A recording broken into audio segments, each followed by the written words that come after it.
Hello, everybody, and welcome to PDA's Town Hall. And I am currently in the car because I am dealing with what looks, fortunately, to be just a minor family emergency. About 10 minutes ago, I was very worried it was a major family emergency.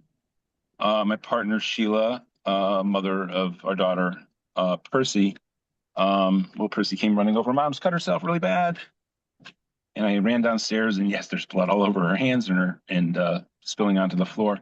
She cut across three of her fingers quite badly, but she doesn't think she needs to go to the emergency room. So I am going to CVS right now. Mike Fox, can you hear me? Yes, sir. Yeah. And so I'm going to be going away when I get to CVS in a couple minutes. We have a great town hall. This is, of course, PDA's weekly town hall. I'm Alan Minsky, Executive Director, Progressive Democrats of America, PDA. And we have Nina Turner joining us, and we have Hartzell Gray, candidate from Missouri's 4th District, fantastic progressive candidate. Nina Turner, of course, one of just leading lights and one of the, along with PDA and Bernie Sanders, one of the co-authors of the revival of left progressive politics in the United States in the 21st century. No superlatives are adequate to describe Senator Turner. And then in the second hour, somebody I hold in tremendous esteem as well, Anthony Flaccavento, our co-author and the primary author of the details of the Rural New Deal proposal that Anthony's organization, Ruby and PDA, introduced to the world. I don't want to make people dizzy with my camera movements here. But yes, he will be joining us at the top of the second hour, and actually we'll chime in a little bit earlier with his thoughts for Hartzell Gray in relationship to the Rural New Deal in Missouri's 4th District. So he'll be joining us in the second half of this hour, but then primarily in the second hour. With that, I'm going to go into this pharmacy, this corporate monopolized pharmacy here, and try to get gauze and antiseptic for Sheila. And I'll hand off to Donna Smith.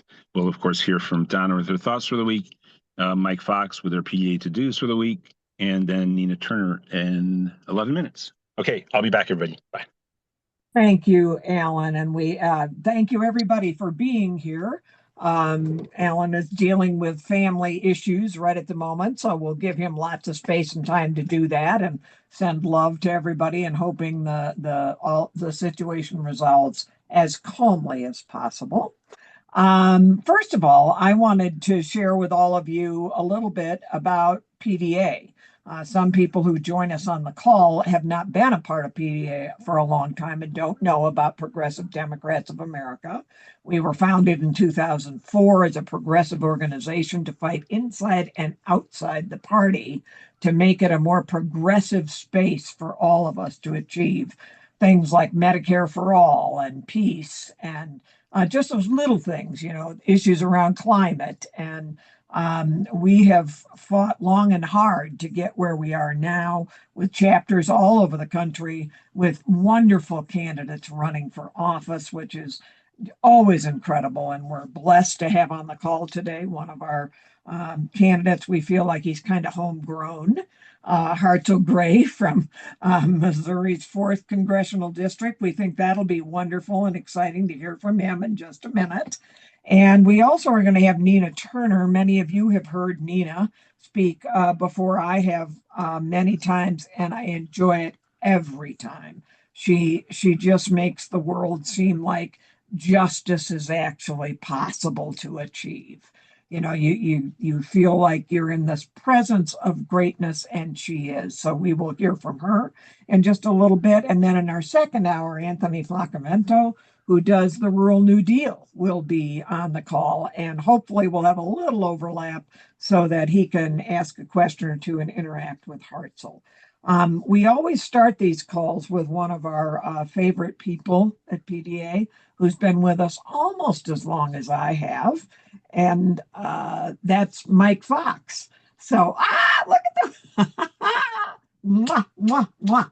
Also, I want to say something before I throw it over to Mike Fox. Behind me, I put the Pride, one of the pictures from Denver Pride. Today, for the first time, I marched in the Pride Parade. I've watched it in the crowd before, but I've never marched. And I marched with a group called One Colorado that works on issues around protecting trans kids and making sure that their access to gender affirming care isn't taken away like it has been here.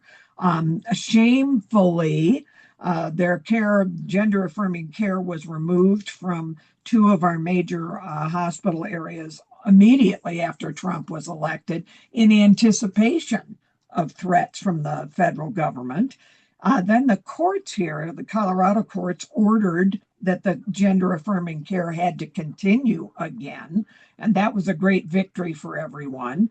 And then the hospitals said that if they were to resume gender affirming care, they would require a $250,000 bond from each parent.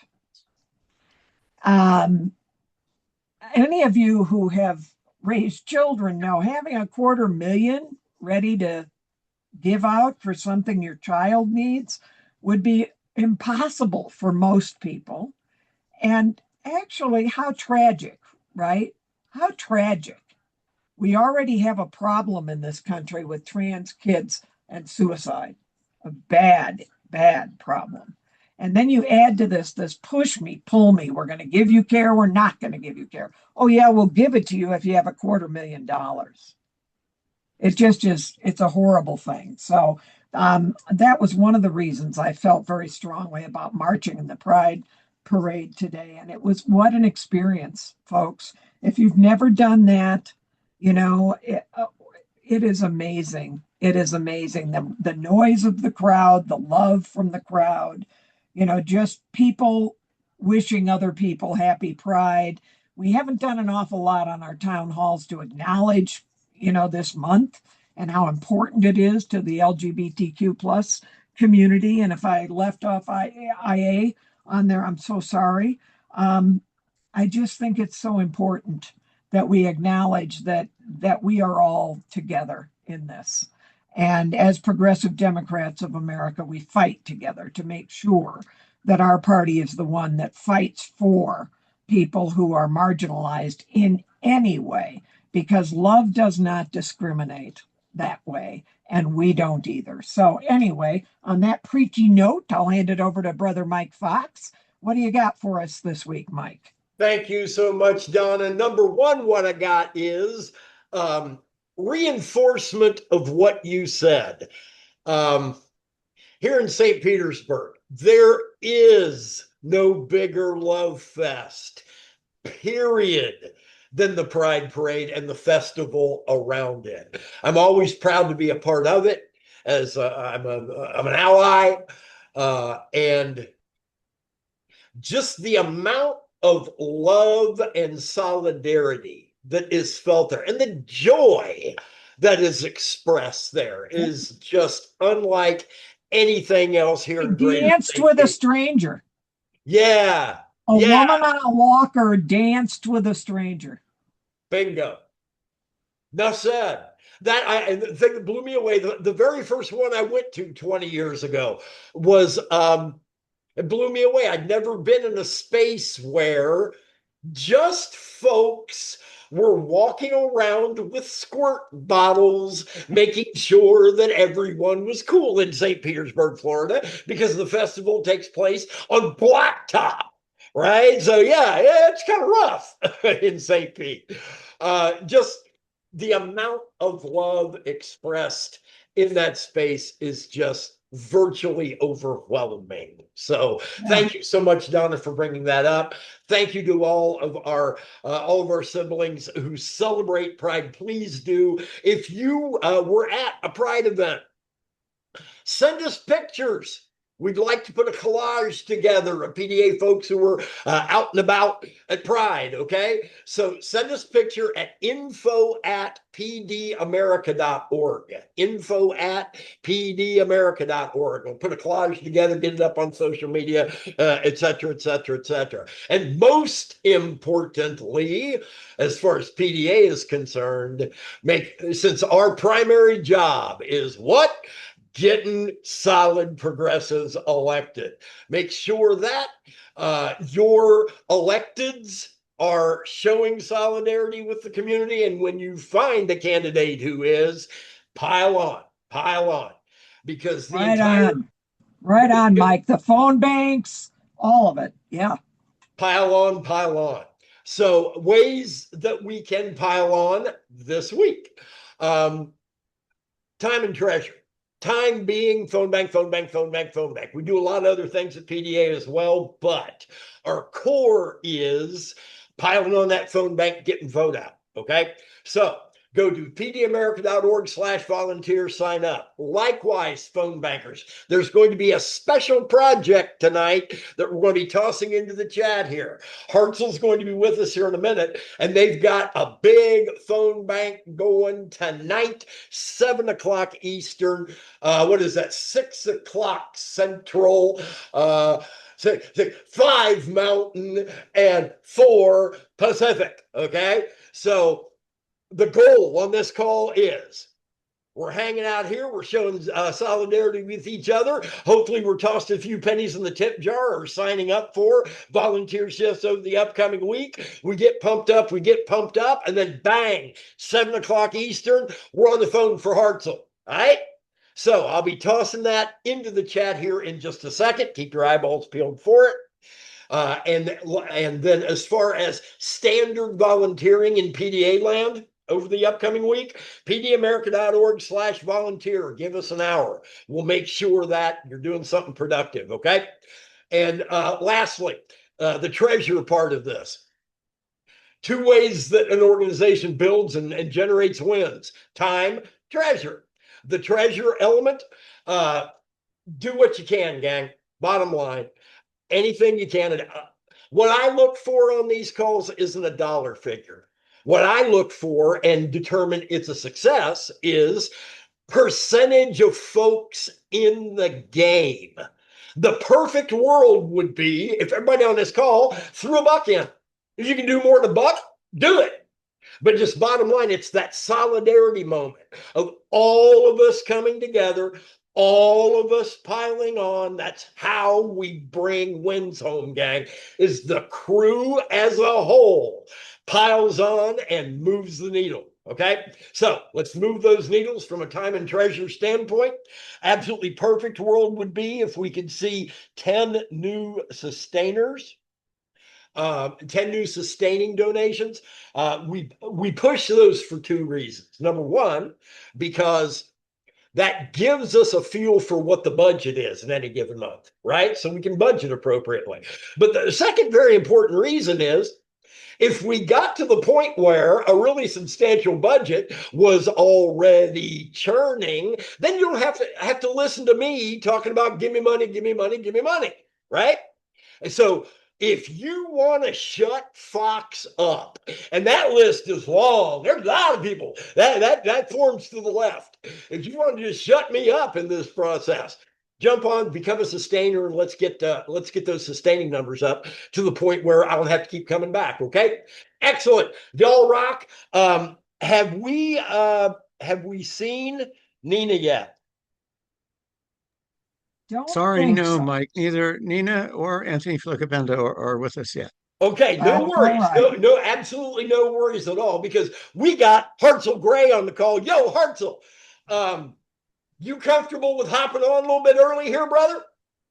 I can wax poetic on Hartzell a little bit. Hartzell, we want to see you. Where are you? Oh gosh, I thought my camera. Hey, can you see me now? now? There you are. Cool. So when you're done, I leave this up to you. I hate to interrupt, but Anthony, I believe Anthony Flaccavento has just joined us, and so is Nina coming into the room now. Oh, excellent. Okay, good. Okay. Excellent. Well, Love it when Hartzell, a you plan get to comes kick together. off. Hartzell, you get to get the kickoff here.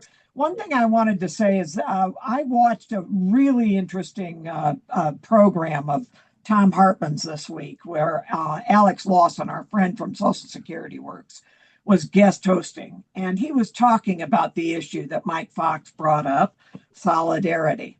And he was talking about the work that we're doing right now, the work that we're all doing, whether it's Medicare for all, whether it's the climate crisis, whether it's racial and social justice, whatever your policy issue is or campaign issue is, that many times the work that we're seeing right now, we're not going to see it to completion. We may not see it finished, but we can sure be part of building. And we got a lot of building to do, don't we, out of this period. But it got me to thinking about the candidates that we have seen come through PDA, both as activists first, and then as people who develop into the kinds of human beings we'd like to have represent us in Congress. And Hartzell is one of those people, and it's almost as if, we are building not only the policies, but we're building the campaigns for the people who we want to see lead this nation when we're not here anymore. And I know that sounds like really grim, and it's not meant to be, because I'm real happy today.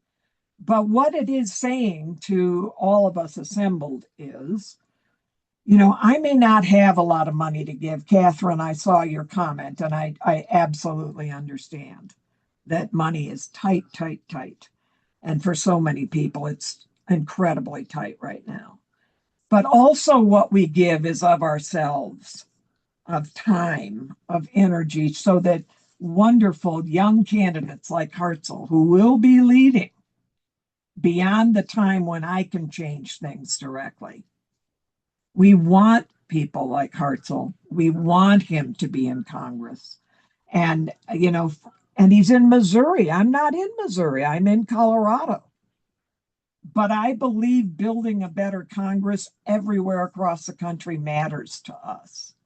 And it matters to me that we're putting in the hands of young leaders the future of this country that will care for my children, my grandchildren, and future generations beyond. So Hartzell, you are kind of our Michelangelo project, that I once went to Rome, and they talked about some of the art there being so miraculous because generations started it who knew they would never finish. And I want to thank you for being one of ours. Donna Smith, don't get me emotional on a Sunday. Would you stop it? Would you stop it? Oh, my sister, it's so good to see Hold on you. a second. Alan's got his hand up. Alan, Oh, what Alan got his hand up. Alan needs to be All right, hosting Alan, it, guys. Oh, God. Sorry. Stick with us, gang. There we go. There I it can is. unmute There now. we go. Well, it's just I believe Nina Turner is with us, and I had asked Nina to be on at 1:15, so I'm just sort of chiming in with that. I don't know. I missed about 12 minutes. I'm going to miss another 5 minutes as I deliver gauze and antiseptic to Sheila. Cool. No, Senator Turner, take it away. How about if we let Hartzell intro Nina, and then Hartzell can come back with us? Would you do that for us, Hartzell? I would love to. Okay, my friends. Okay. Great, thank You you. said it. You said it perfect, Donna Smith, earlier. I won't forget this all day. You said that love doesn't discriminate. It does not. We are on the side of love and liberation. We all deserve it all. We deserve to be free and fed. I cannot think of a better champion of working people, a champion of what the American promise actually looks like. To have the support of Senator Nina Turner means the most. It means the world. The honorable, the good Senator Nina Turner, welcome to the show. Thanks, Hartzell. It's wonderful to be with all of you on this Sunday. And Donna, I was just really amen in everything that you had to say, both globally and about Hartzell in particular. It reminds me of a quote. I don't know who said this, but somebody once said that we have to plant trees whose shade we may never enjoy. And that really is the legacy of all of our lives. Some people are a little younger, some people are ahead of us, some people are behind us. ultimately there are only two choices in this life: either age well or die young, and every generation, in my opinion, is tasked with the goal of trying to make the world a better place, both for themselves. I mean, Donna, I want to enjoy some of this while I'm here too, even though I am fighting for my son and my children and my grandchildren and other people's children, but I want to enjoy some of this here right now.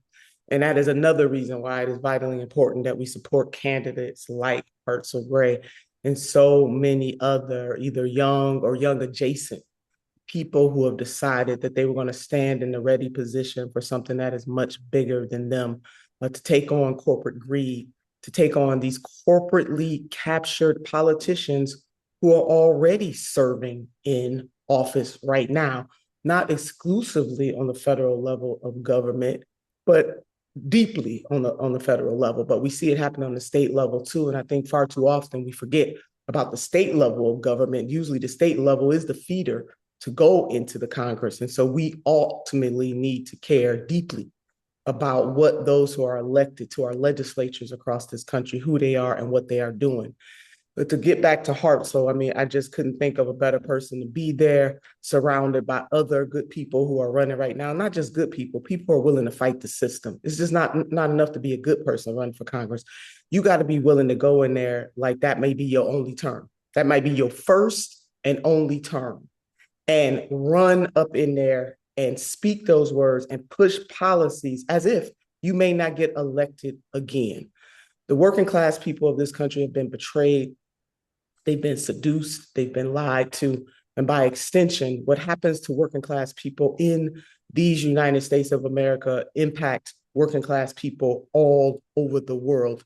And while we see a different level of suffering in other areas of the world due to colonization and imperialism and white supremacy, no doubt about it, the history is real. This is not an exaggeration. This is real. What Western society has done to other societies across the globe that are still feeling the impacts of it to this day. So when we elect somebody to Congress, certainly charity starts at home. So you got to love the people in America. You cannot ask somebody whose children are starving to care about somebody else's starving children unless you're going to help them feed their children first. And I have no problem saying that because the pain of the American citizens in this country is absolutely real. But what goes with that is that the suffering of everyday working class people in these United States of America is attached to the suffering of other people all over the world, our bombs, our money, our hegemonic status that is hurting other people in other parts of the world. And guess what? Hurting the people right here at home. And so I definitely always lift up progressive Democrats of America for one, having the courage and the backbone and the patience to want to fight inside the Democratic Party, just as I have a great and deep abiding respect for those who say they want to fight outside of it. But for the progressive Democrats of America, I think you have one of the hardest jobs ever, which is to convince people that the Democratic Party can be different. We know that both political parties are not popular, they're unpopular. And the Democratic Party is especially unpopular. And the fact that they are unpopular has everything to do with how, as a party, they have not delivered. Because in the United States of America, there is a duopoly, and both duopolies have been corporately captured. It's just that the Democratic Party covers it up a little better. They put a little icing on their BS. Somebody said to me that the Democratic Party is really just there to control opposition in a way, because if you didn't have the Democratic Party to kind of balance out, that there would be pure mutiny in the United States of America. They are controlled opposition. And as much as I did not want to believe that, I am absolutely starting to believe that. So that is why people like Hartzell Gray, people like Oliver Larkin, people like, Anahita, who's, pretty much already there, she has to be sworn in, but others, the New York sweep and all of that, those people are vitally important to put the pressure on a system that is not working. So I'm going to stop right there. I know Alan had a few different questions for me, but that's how I'm feeling today. I want to apologize. I got 2 immunizations yesterday, And I mean, they laid me out. So I'm not as, I might not seem as exciting as I usually am. I am really, really recovering. And it's only been by the grace of God that I could even join this call, but I am really happy to be with you guys today. Donna, you're muted, babe. Donna, you're muted. Nina, you know that I love you. But I want to give Hartzell the floor and give a chance for you two to have a conversation. You may not have heard, Nina, that Alan had a family emergency, and his partner had a serious cut on her hand, so he's dealing with that right now. Just talk So, ago. yeah, I mean, life happens, right? But Hartzell, it's your turn to have a conversation with Senator Turner. And let's hear two really, really power and love and kindness and justice driven people chat.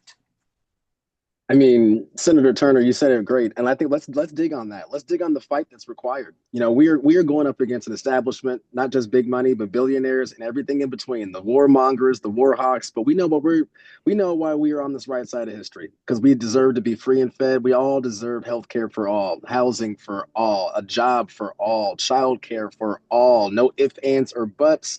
Not an illusion of access. It is the guarantee of coverage. And there are too many folks that are trying to take our pain. Now we take our pain and make it policy. They profit off of it. We tell them to expect us, and that's what we do. You have to have fighters, a movement such as Senator Nina Turner, the unbought, the moral clarity to say that we deserve everything. And if anyone that stands in our way, get out. In fact, we lower our shoulder and we get you out of the way. We need our folks to join us in the trenches. Donna, you say this every time, and I feel like I have to always remind you that your victories are ours and ours are yours. It's not just young people, it's not just anybody, it's organized people. And that doesn't matter where you come from, who you love, how old you are. We are all in this fight together. That's how we win. That's how wins generate more wins. So we need to keep this winning going. Tuesday, one of the most monumental days in American history. We have a slate of unapologetically progressive, people-powered fighters. We need fighters. This is a war. Don't let anyone tell you it's anything other than that. This is a war. When they take away our SNAP, it's not just food off of our table. It is our life that they're taking away. We have to have the moral clarity to tell no matter who's in our way, Democrat, Republican, indifferent, no matter who, if you aren't with the side of the people, then it's time for you to step aside. You know, Malcolm X said, I will organize with anybody who wants to do good, and I ain't going to organize with nobody who wants to do bad. We need fighters, and we are going to fight.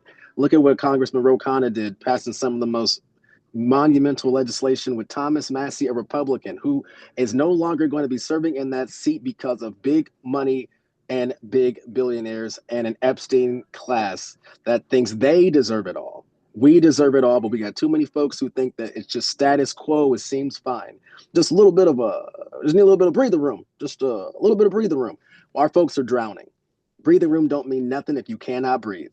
And so we need to make sure we bring folks who understand what it's like to have been drowning, to know what it feels like to struggle, to fight, but also to win. Because win, lose, or draw, we organize. That's how winning is done. So, Senator Turner, the fight that's required, the importance in this new form of an urgency of now. I guess maybe the urgency of now never stopped, right? What does this fight require, my friend? Yeah, no, it never stops, Hartzell. Never. Every generation has a role to play, and I love how you weaved all generations, because unfortunately, the ageism in the United States of America is some of the worst I've seen all over the world, where we have a nation that wants to throw away our elders, and it is just absolutely ridiculous. Now, some cultures within the United States have more of a reverence for elders, but just generally speaking, you know, people want to throw away folks who have been around for a while doing said work or getting a certain understanding. So I love how you're just pulling, it takes all of us. That's why we have generations. We need that. We need everybody together, bringing their different perspectives and life experiences and understanding to make the whole. You know, I was thinking about a quote by Justice Louis Brandeis, And he once said, we can have democracy in this country, or we can have great wealth concentrated in the hands of a few, but we cannot have both. It was true when he said it, and it is extraordinarily true right now in our age. Mm-hmm. I don't even know if he knew or had an inkling of what might happen. But just think about what Justice Brandeis said. That is a truism that is timeless. We cannot have both.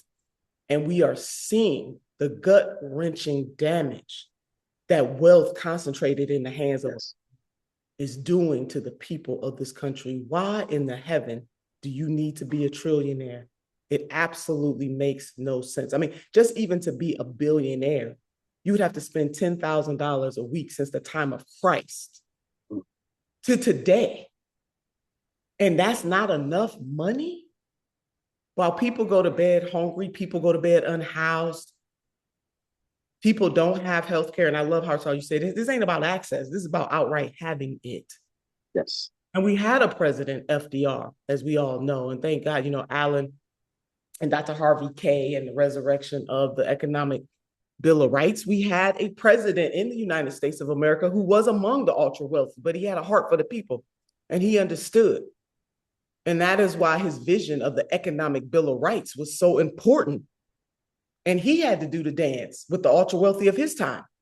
And one of the reasons why terms are not as long as they were before is because those big money interests mounted up against him. They were unanimous in their hate for me, and he said, I welcome their hatred. We need more people like that who welcome the hatred. So yes, certainly what happened in New York is all inspiring. What though, Hartzell, is more important to me is not necessarily that those candidates won. I'm glad that they won. I'm glad they put a finger in the eye of the neoliberal class who are running around talking about the world is about to come to an end. What does this say about the Democratic Party? You're right. What does it say about the Democratic Party? Acting like those individual races were stolen and not won. I don't understand these people.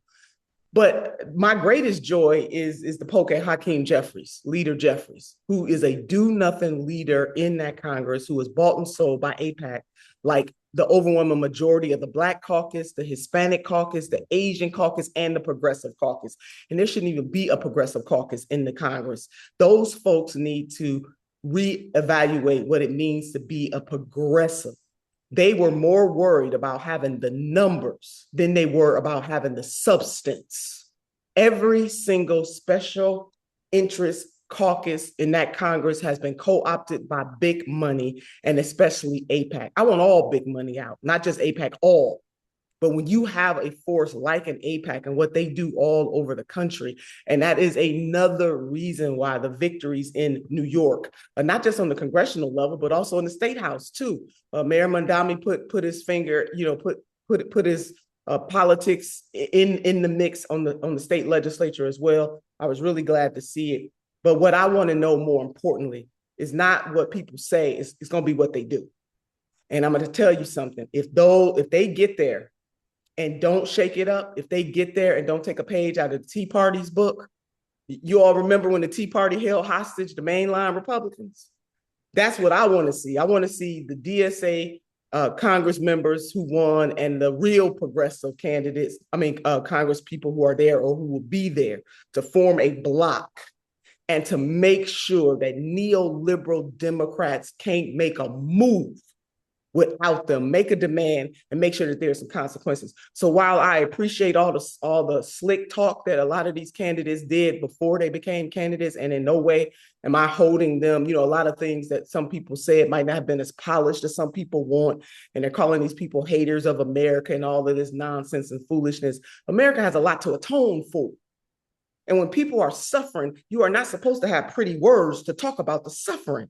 So what some of these candidates said before they became Congress members is no importance to me. A lot of what they said is a real live critique of the United States of America, might not be in the prettiest way. And that is okay. When people suffering, we ain't got time to be pretty.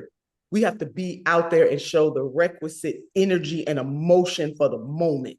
But what I care about the most is what are those candidates going to do when they are sworn into office. That is what I am going to be watching for. Senator Turner, can I tell you a quick story real quick? I actually told this to my father yesterday. Because Hey, so, Hartzell, I'm sorry to interrupt, but Alan oh, who's Minsky has his next? hand up. Oh, Alan, take it And away. we need to co-host him, Mike.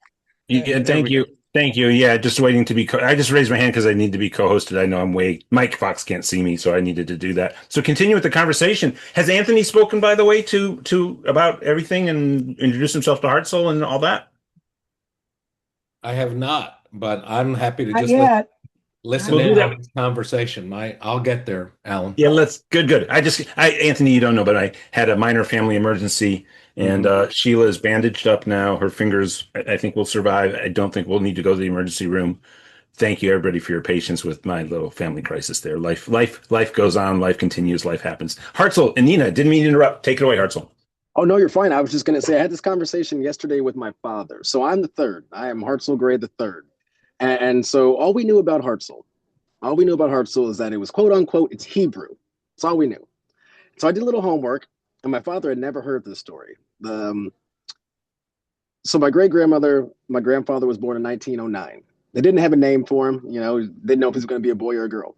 So he comes out, she had a midwife, and the midwife says, "Hey, if you don't mind, I would love to name your son. He's beautiful, and you said you didn't have a name. Can I offer you some suggestions?" She says, "Yeah, sure. And she says, he looks like a Hartzell. He looks like a Hartzell. In fact, if you wouldn't mind, I'll even give you some money if you would name this boy Hartzell." And great grandma said, "Okay, absolutely. We'll take that. Sounds good to me. Awesome." But all we knew was that it was Hebrew. And so I did some research, and it comes to find out that one of the first real Zionist pushes in the 20th century was actually in Johnson County, Kansas, which is just right across the state line from me. And so I did some more research, and I found out that this person, the midwife, was a part of this PR campaign. And so when I'm talking to folks, especially someone who runs on love and liberation, I say free Palestine, I say free Congo, free Sudan, free Cuba, free Puerto Rico. The list, unfortunately, goes on and on because of American imperialism. But my name, I'm the product of a Zionist propaganda campaign. And I'm going to go to Congress with a movement that's going to defund that war machine, that's going to call for free Palestine, that's going to make sure we reintroduce every single time we need to the War Powers Resolution, articles of impeachment. And so what I told Pops yesterday, because he was actually feeling a little bit, he's like, "Should I be ashamed of this?" I said, no, this is history. Our destinies are intertwined, right? But I said, what you need to take away, Pops, is that lady, 1909, would she have thought that in 2026, 3 generations after that product placement billboard name, that third generation would try to dismantle everything that they tried to co-op and put onto us? We need fighters. We need people with the moral clarity to say that we do have it within our power, like Thomas Paine said, to begin all of this over again. And while we may take some bumps and bruises, they might take a few body shots on us, there's always more of us. We have the policy. We have the people. We know how to expand the tents. There's too many folks in this party, in the Democratic Party, the Republicans, we already know that's a wash. We got too many folks in the Democratic Party when they talk about a big tent. Yeah, they'll get folks in there, but what do you tell them? Well, hey, I grew a beard out and I just threw a bunch of trans kids under the bus. Are we cool now? That's not expanding the tent. The expanding the tent is calling for universal housing, healthcare, taxing the rich. We talked about Social Security earlier. It's not raising the cap on Social Security. It's eliminating the cap on Social Security so that we make sure we get not just to guaranteed contributions, we get to guaranteed distribution.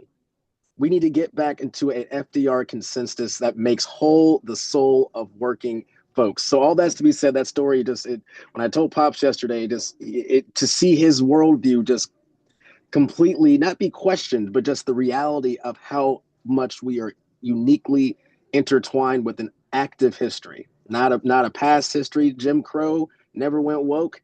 Jim Crow was always Jim Crow, but we have it within our power. Nina Turner. First of all, I just am upset I missed the first 15 minutes of Nina and Hartzell talking. I sure wish I was here for that. I'm gonna go back and watch it for sure. It's always an honor to have you here. And Hartzell, you're on fire. And have you told the audience that you have a big media appearance coming up? Yeah, so that's why Maybe I'm the so, biggest media appearance you can get right now is yeah, well, as a young progressive candidate in America at 3 o'clock. I'm Yeah. literally sitting on the floor here at a library. I'm here in LA. We made the trip to LA, so I'm going to see Alan like face to face here very soon. We're going to be on Hassan Piker's show, so we're going to be streaming with Hassan. It's going to be an incredible moment. It's going to be a little after 5 o'clock CT, which is after a little bit after 3 PT. Pacific, 6 Eastern. Yep. Okay, we're getting there. We're getting there. I'll get better at that. But it's gonna Four be where Donna is, yeah. it's going to be just an incredible opportunity. Again, like we're winning. We're not just winning the narrative. We are winning because we know that if there's going to be any material change within our working class lifetime, it has to be through this vehicle of the Democratic Party. Now, listen, we got no one's going to critique and complain, rightfully so, more than the folks on this call, no more than myself, no more than Senator Nina Turner. But I also want to win. So if this is how the game is being played, I want to know all the rules front and back, and then I want to win because we have no time to do anything other than win. And we have this moment to seize this opportunity. Sellouts be damned. We have no time for sunshine patriots. Also, as Tom Paine said, this is our turn. It's our turn, our time now. We just need to have the right folks in there, the right movement in there, and then it's time for us to cook. And at this table, we all eat. So let's eat.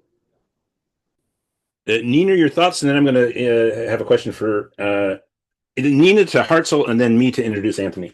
How's that sound? No, Alan, I'm good. I've said a lot. Okay. See, I missed it though.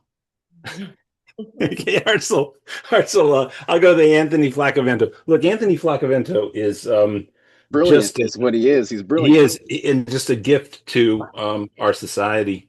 He's somebody who works as a real life farmer out in not West Virginia, but I think southwestern Virginia. Is that right, Anthony? Yeah. And he is one of the founding members of the Rural Urban Bridge Initiative. And when we were going to develop a rural New Deal, I can't remember. It was that group in Appalachia that I saw you on first, and then I got in contact with you. We were looking to build sort of a dream team of economists and agricultural experts to develop the rural New Deal. And I ran into Anthony. I heard him talking like, nah, don't need to do any cooks in the kitchen. We need Anthony Flaccavento, who also makes incredible homemade pasta. I understand he needs to be the cook in the kitchen. And Dave Alba and I just, provided like a framework, and he went to town on the details, and the product was the Rural New Deal. And everybody I introduced it to on the progressive left loves it. They recognize that there's concentrated poverty in America in a number of places, but one of them is across rural and small town America. And that can be in the southeast in the country. That can be right through the middle of the country. I'm telling you, it resonates. The Rural New Deal resonates in Missouri 4. Absolutely. Everywhere. There we go. And so I actually asked Anthony to just come on. He's going to be on at 2 o'clock as a featured guest to give an update on everything around the Rural New Deal and the work that Ruby's doing. But I definitely wanted him to connect with you and even have him take a gander at Missouri 4 and his thoughts on applicability of this. And I think it is a majoritarian document for people in rural and small town America. They know that the economic contract, contemporary economic contract, is not working for them, not working for their communities. It hasn't been so for decades.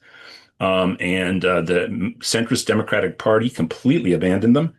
And the Republican Party are there like parasites with a whole array of wedge cultural issues. But we got to respect.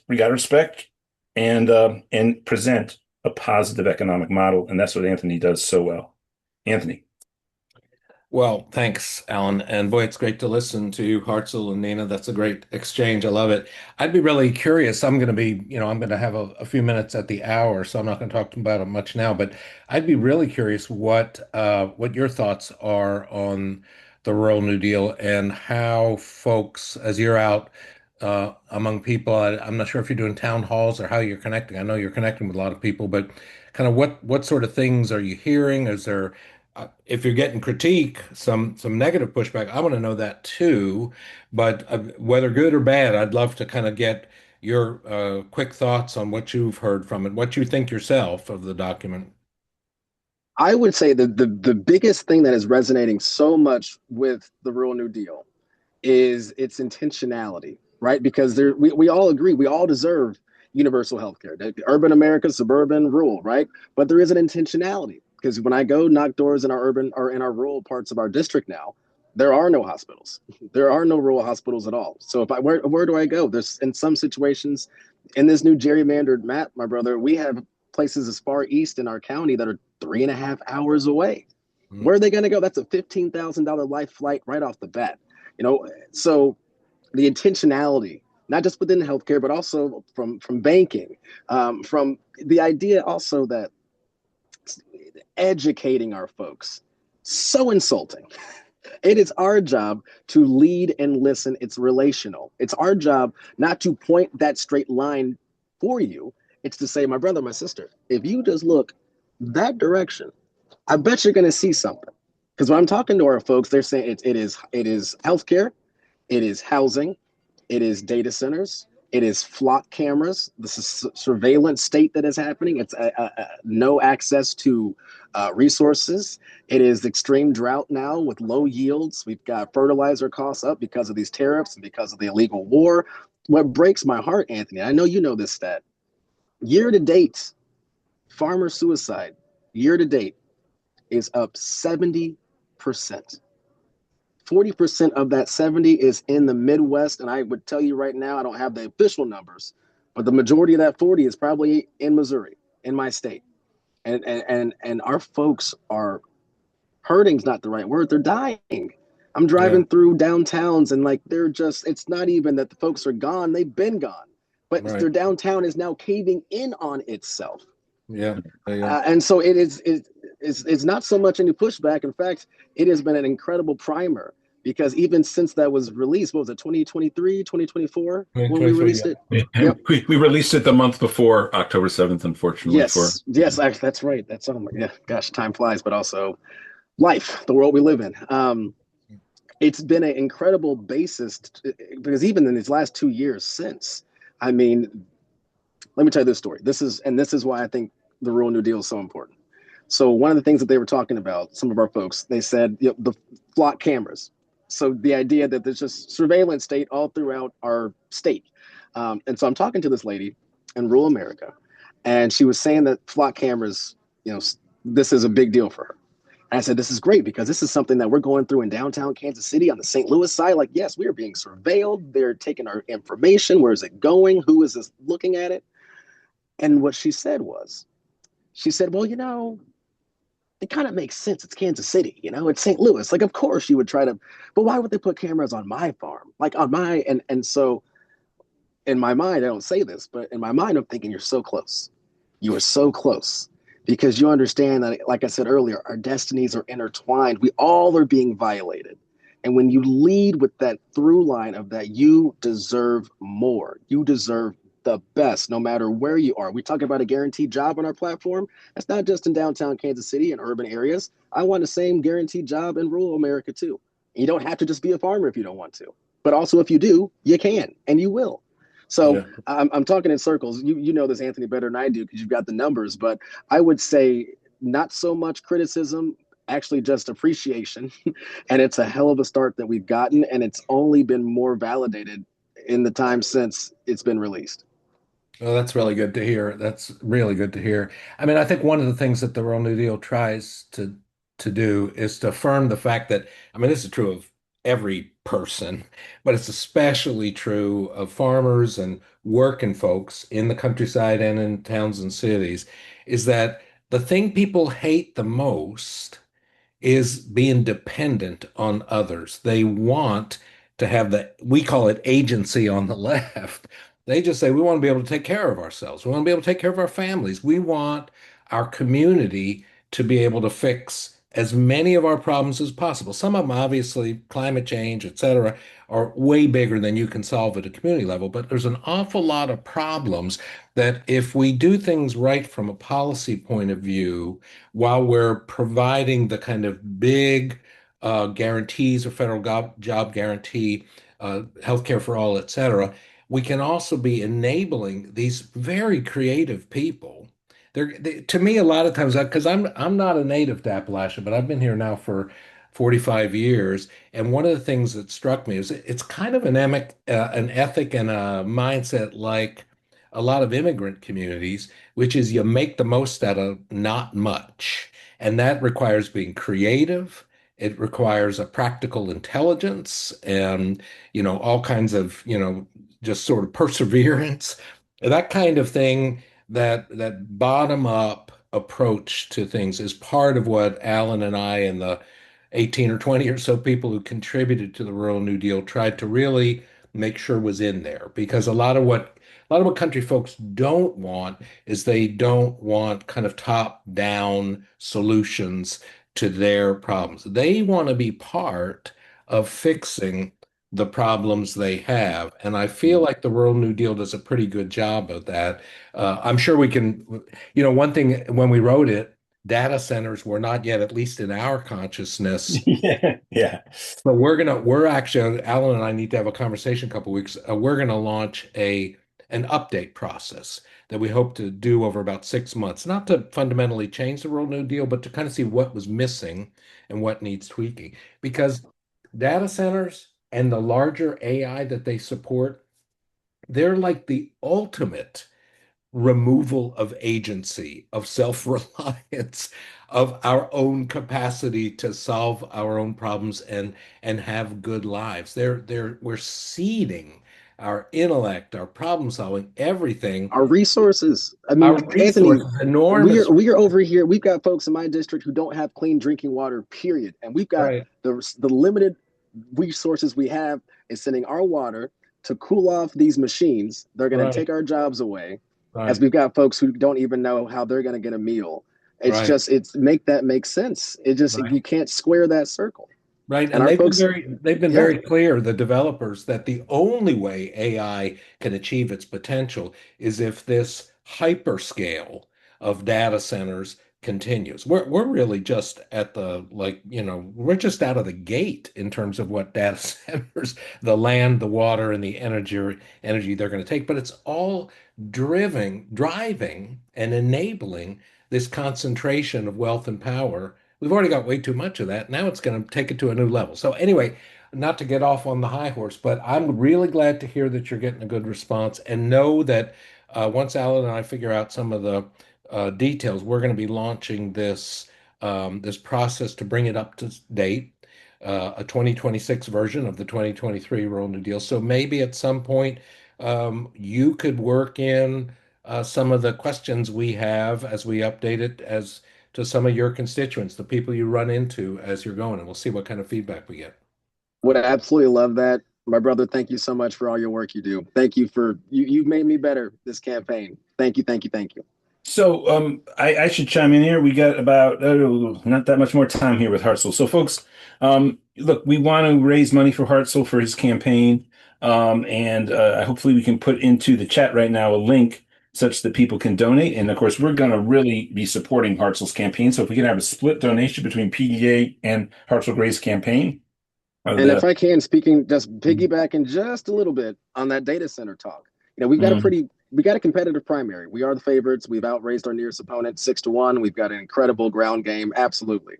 But this data center is throwing a wedge in a lot of our coalitions, even within the labor. There's an undertow of conservative forces that are rallying to support your opponent, and we know that can make up the gap in resources pretty quickly. So, folks, we got to support Hartzell. Keep them with the best quarterly report possible right now. Yep. Absolutely. And a lot of what we're seeing is because of that, the wedge being driven by data centers, right? And because, we got a lot of folks who, that's going to be jobs for folks. But what is the long term? Does it, all those different things. But all that's to be said, my nearest opponent is using it for rather nefarious reasons. But folks, we know that we take people power, not pack power, not profit power. We get through this race. And this will be my last plug. This is going to be one of the most important sought after races on August 4th. The evening of August 4th, the nation looks at Missouri's 4th district, because after this new reality of a new gerrymandered world, racist, illegal, unconstitutional, what Missouri did, and God bless our friends who expanded their map. You know, hey, you don't take a knife to a gunfight is what some folks say, right? But Missouri, we would be doing a little bit different. We would just be saying, this is how we respond to this fascist war on working people. We didn't go to the middle. We didn't cater to a center. We actually sent a leftist, a socialist, as our nominee to go up against this reactionary, cartoonishly evil Republican. If that Hey, ain't, guys, if that I'm ain't so something, sorry then I don't know what it is. Hartzell, I'm sorry to interrupt, but Hanya has joined us and would like to make a real quick announcement. But she came in under your link, so she is Yeah, I saw that. Yeah. the Yeah. second Take it away, Hartzell Hanya. Gray in the room. Alan, Mike I'll get Fox, her. if you could I'll get her co-host her. co-host. Yep. Okay, Thank you, Jim. you're welcome. Hartzell the second. Come on, Hartzell the second. Wait, Hartzell Actually, the this will be the fourth, right? fourth. That'd be the fourth. Hartzell the Exactly. fourth. Oh my. And Let me tee up my brilliant campaign advisor, but also just a wonderful political mind, policy wonk, and all around just incredible human. Hanya, you ready to go? Am I teed you up well enough? This is me vamping for time. Hanya is, of course, a Persian American, Iranian American. And I cried not one night, but 2 nights in a row for the Iranian team that were so brave. And they looked like they had won the game at the last second. But of all these last second goals, somehow they were the only one that was offside by that much. Don't get me started. Yeah, I know. And yeah, a little corruption in FIFA, so maybe there too. But they were very brave. 32 teams advanced. They ended up being the 33rd team. It's very tragic. And I also, can I say just real quick as we wait for Hanya? Hanya, you there? Yeah, go for it. There she is. No, all I was just going to say is that, you know, you brought the beautiful game. You brought up soccer. You know, I think about the joy of this moment of all of our folks coming together, but also realizing in this moment that we are in, that we still want our folks free and fed. We don't use our nostalgia as an excuse. We just use it to coalition build. And so, Hanya, take it away. Is Asante still here? I believe so. Is she? Yeah. Yes. I just want to send you all of my love, unfiltered. And thank you for being a mentor to all of us. Thank you, Alan Minsky. Thank you, Anthony. Thank you, Donna Smith, Mike Fox, Jim, and all of you PDA family members. Just wanted to quickly plug in again that Hartzell was going to be on Hassan Piker's, but actually once he gets off here, we're going to be, hopping off, and it's actually at 3 p.m. Today. So that's 3 p.m. Pacific time, 5 p.m. Central time, and then it is 6 p.m. Eastern time. Right as soon as we're done with that, we're going to go into phone banking. So that's going to be our power hour for a couple of hours. We're going to phone bank. I cannot thank you enough. This is the end of our quarter. And we do want to show a very big cash on hand. So I just want to reiterate and just mention that we cannot run a campaign without financial contributions and without being able to build our ground game. Thank you to us, and thank you for volunteering with us. I know Mike Fox and I have been in contact with our field team and just organizing a group of volunteers who've been phone banking for us. Just a quick shout out to Kansas City DSA for really, lifting up our ground game, door knocking. Just finished one of the areas in Hartsville as we're at Barnes and Nobles right now, waiting to go to Hassan's studio. One of the council members from, I believe she's running for council, Hartsville. She mentioned that we were the only campaign who's knocked on her work thus far. So we have a very, very robust ground game. We cannot do it without your help. I just want to, again, thank you from the bottom of my heart, Senator Nina Turner, for being a mentor, for being the light in the darkness for many of us. I love you as a sister, but I also you are that rock that keeps this progressive space and progressive movement going.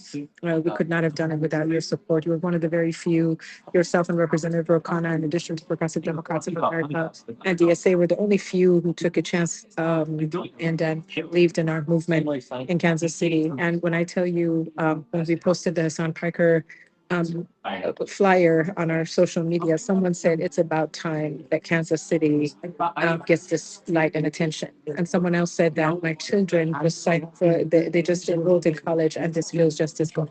So thank you for helping us get to this point. We have only 4 weeks left. We need all hands on deck. I cannot emphasize on how important it is for us to get past the primary. We do have our second, I mean, we do have about 6 people running in this race. Hartzell is the most viable, but you never know last minute what corporations and APAC can do. So we're just very, very much, grateful for the donations that you and your contribution. But also we ask that you do a little bit more, $1 to 5, to the split donations. Let us have a good showing of cash at the end of this quarter. So back to you, and we gotta hop off, Hartzell. So Yep, this is my last nugget. My last nugget. Wait, Nugget that will tell you how this is worth it. Okay, so this gerrymandered map, we went from an R40, went from a Republican plus 40 seat. Now, because of the gerrymander, they played themselves. We are now at a Republican plus 13 to 15. My point is, y'all, this seat is in play. It's more than in play. We are going to do this. You get us through that primary, y'all. Let's shock the system. Let's shock the world. Let's do it together. Hey, well, just quickly, guys. So here's what I want people to do is to go to the chat. They need to click on the link there, and it takes just a second to donate, folks. I mean, it's this is not, a radio fund drive. It's not Jerry Lewis telethon. It is clicking on that link and you're just filling in information. The whole thing, even if you're not already signed up with Act Blue, it takes about 45 seconds, and you can give a little money to this campaign. That look, if Missouri 4th goes in November to Hartzell Gray, we're in a new world in American politics, folks. And this is the guy to achieve that gain, that growth for the movement that needs to grow, the movement that was authored by the likes of PDA and Nina Turner, Senator Sanders, and now is starting to reach towards maturity. And there are people hurting across all of Missouri's 4th. And there are people who understand there needs to be social and economic justice here. And Hartzell's going to be a great champion for that. Now, I do want to say before you go, Hartzell, one other thing, and I hope to see you later today. I'm going to be releasing a document, thanks to the people at PDA Massachusetts. And both yourself and Nina Turner, I'm going to share it with, I believe, around Wednesday. Actually, it'll probably go public on Wednesday, so either Tuesday, Wednesday. The latest will go public is on Thursday because it's related to Thomas Paine. It's related to the revolutionary possibilities of the United States of America that, of course, have always been, contradicted at the same time as they've been undercut. But they have existed. They've always existed in the hearts of the people. And so I wrote something, they turned it into something they were calling Common Sense 2026. I thank them for that. I'm honored by it, but it'll be coming out, and I'm probably going to do a press junket around it and maybe organize an event if I don't get that many press interviews for it. But it fits with the whole national dialogue now about democratic socialism, the left in America, a new economic social contract, the exhaustion of centrist Democrats, and the need to have the entire working class unify behind a democratic socialist, social democratic, FDR-inspired politics. And I would just love, of course, to have both of you look at that. So Hartzell, I'm honored, of course, that you're here. Have a great interview. Millions perhaps will be watching. So rock it, man. I know you will. Thank you. I love you all. Thank you. Thank you. Hey, if there's no PDA, this doesn't happen. Thank y'all. Thank you so much. And Nina Turner. Nina Turner, are you still with us? Nina, is Nina with us? Hello, yeah, Nina? I think No. she had to She drop. wasn't feeling well. She was not way feeling under very the weather. well. Yeah. Okay. I think she wasn't feeling, she had a couple of shots, Alan, that made her kind of feel under the weather. So I think she had to probably drop. That's good. I'd already spoken to Nina about the plans with the Thomas Paine inspired document to be released and bringing her voice into it. Of course, I'd love Donna to participate. I've already spoken to Anthony about it. And again, it's just look, there's a lot of navigating that has to take place if this progressive movement is going to continue to ascend. And while it is true that we have won some important victories, won some important primaries, the balance of elected officials between progressive Democrats and centrist Democrats, pretty much, look, I do agree with some of the not people should. I'm not for highly caustic or offensive language towards anybody, and certainly not Democrats right now. We have to be unified with them. Come the last primary is about September 15th. We cannot do what the Germans did in 1933. We have to do what the Americans did in 1933 with their democracy. The Germans killed their democracy. The left was split, and a fascist party with only 33%. I think Trump's poll numbers are right around there. Was able to consolidate authoritarian power in that state. We can't make that mistake in November, but it's still primary season. And the truth is, we had a long way to go to build a working majority for the policies that we support, that we know the American people are recognizing to a greater and greater extent that they're the policies that work from them. Those are the policies from the Rural New Deal, the policies from the 21st Century Economic Bill of Rights, the policies of affordability that Mamdani ran on. And it's basically a reordered social contract. So the American dream is once again accessible, as it was called the American dream. The idea that you can live a life of middle-class comfort and prosperity by just contributing to the social wheel in an honest way across your life, and that America is a wealthy enough country still to deliver that. And we have to get back to it and end this rule of the oligarchs. So we're at the top of the hour. We're going to reintroduce Anthony Flaccavento, who's going to make a presentation. Everybody here is going to want to see that. Every time I hear Anthony, and be mindful, man, I'm literally somebody who worked on a document with Anthony. I know it's thinking well, but every single time I hear him give a presentation, I learn new things.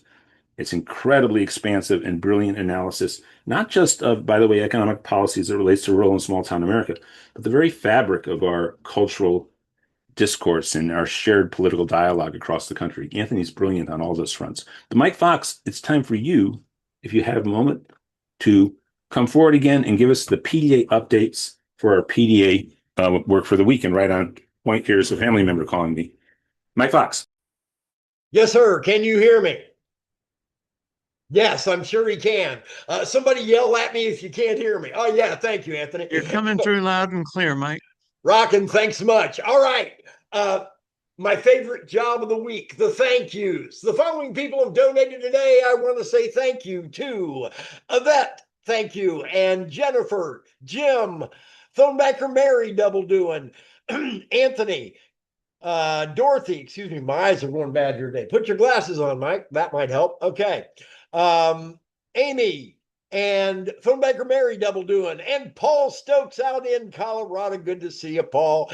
And Phonemaker William and Nurse Judy and Kay and Samuel and our state coordinator Bob. Thank you so much for your more than kind $100, sir. And Betsy, Phonemaker Betsy, and Anthony. You rock, man. The guy not only talks the talk, he walks the walk. Thank you for your more than kind $250, Anthony. Gang, we don't have a bunch of billionaires on this call, and Anthony ain't one either. But I would simply ask if you can match Anthony's kindness, please make it happen. If we can't find that matching 250, then fine. As a group, showing solidarity. Let's show solidarity with Anthony here and make sure that we bring in $250 while I'm yapping, okay? Let's make it happen. Thank you, Anthony. And Elaine, thank you. And David, thank you. And Chuck, as always, here every week. And Janine, wow, Janine, okay. That was a match, Janine.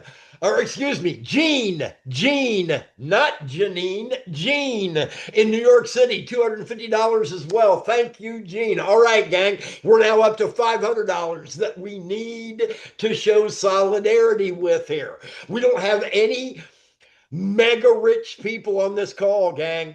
Bottom line, we're all folks here. We're just simply asking folks to do what they can, okay? And thank you, Susan and Cheryl and phone banker Erica, double doing as always. And David and phone banker Mary, double doing as always. And phone banker Maggie and Darwin, thank you for your $100. And Neil, always in the game with us. And phone banker Mary in Arizona, who helps me cut phone lists as well. Thank you, Mary, double doing, and double doing Barbara. And Valerie, your second donation. Thank you. Dr. Sonnenborn, double doing as always. Michael up in Chicago, who's with us every week, starts us off early in this show with a $5 donation. Thank you, brother. And Gregory, Michael, Nurse Judy a second time. Dr. Zhao, good to see you, sir. Thank you for your $100. And Carrie and phonemaker Beverly, Debbie, phonemaker Betsy, John, phonemaker William, phonemaker Ronald, Quincy, Patricia, Andrew, phonemaker Aaron, and phone banker David. And does that do her? No, George started this off, actually. And thank you, George in Virginia. Okay, gang, wonderful lineup. We're on a roll here. We aren't to the goal yet, but we're heading in that direction. And thank you all for that. Likewise, thank you to all of the folks who have volunteered thus far. We're a little short right now on that, gang. Candidly, we're at about 17 at last. 17. And we need at least 10 more people, minimum 10 more people signed up to volunteer, getting on the phones with us, okay? And likewise, keep your eyes peeled on the chat there. I'll be dropping once again the phone bank that is tonight, 7 o'clock Eastern for Hartzell, okay? He's going to be coming off of that interview. Let's jump on that sucker with great energy. And the link that I'm tossing in the chat is a direct link to the campaign. I'm just asking for this favor, okay? And that's this. You sign up for the phone bank via that link and then just email me at mikefox@pdamerica.org. Why? Because I want to get a feel for how this ask worked out. Bottom line, okay? I want to see what sort of productivity we generated with that ask. And I'll throw a little additional love at you as well, okay? All good. And we'll be back during family time to take a look at where we're at in our goals and make sure that we nail them. Back to you, Alan. Yeah, and Mike, somebody wrote me. They put a direct chat to me that they can't find the links to donate because the chat is disabled. Now I don't. It's not in my interface. All they had. Yeah. There's no problem. So tell her to email mikefox@pdamerica.org. Okay, well, person who I don't want to. Yeah, all good. They did Just it on email if you have any problems whatsoever. mikefox@pdamerica.org. We'll take care of it. Alan, I'm looking directly at the link in the chat now. It's right Thank there. you so much. Hey, and before, again, just for a second before I reintroduce Anthony, Donna Smith, through the benefit of being able to see you here, isn't Anthony's work amazing? Yeah, I'm telling you, Alan, I wanted to have a chance to say something to Anthony that I've been working on a few of the campaigns here in Colorado, helping some people, and I have shared with them a lot of the work on the urban-rural divide. Colorado has farmland on the eastern plains and ranches, and in the mountains because of the drought, we're having terrible, terrible economic conditions, from a ski season that was terrible and workers up there that don't have, money to eat because groceries are out of sight. So we have a double whammy, but I wanted you to know that I have been giving the document to candidates and saying, here you go.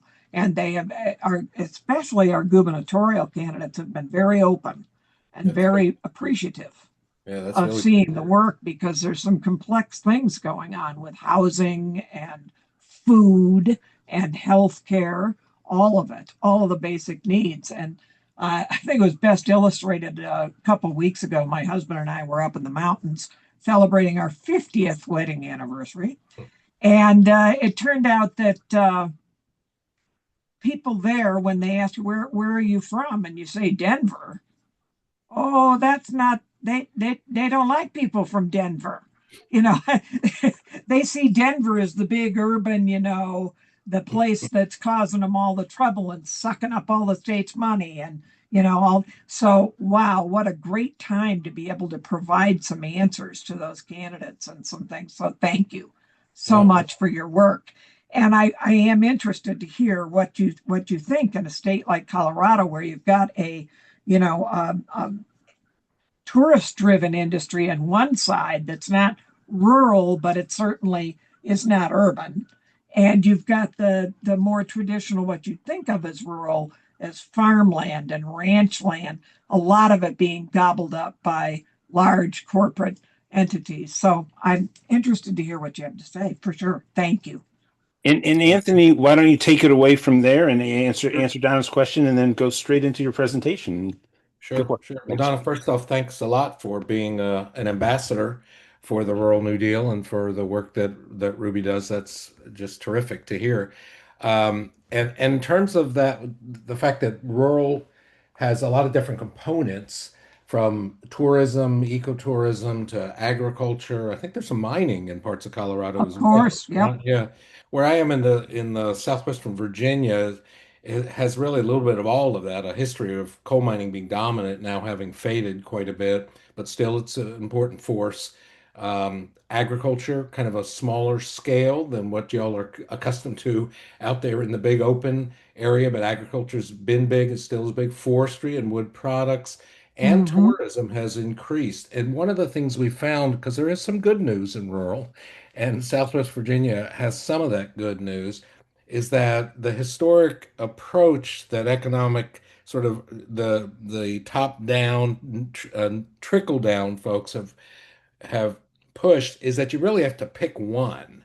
And what we found is that when you work on diversifying the economy, you have a lot more to fall back on. You have opportunities that meet different kinds of people's needs. So anyway, I'd love to talk with you offline, but for now I'm going to kind of blitz through a super short version of a presentation I do because I think that the time now is like none that we've had for winning back working folks and rural people.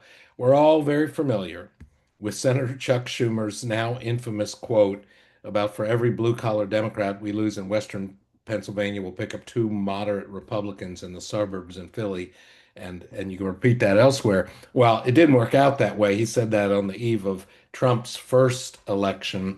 But now, as that same kind of mentality is less prominent, but still pretty dang strong in the Democratic Party, the result you get when the party of the working class abandons the working class is what we got in 2024. You get every single state in the country except Washington State.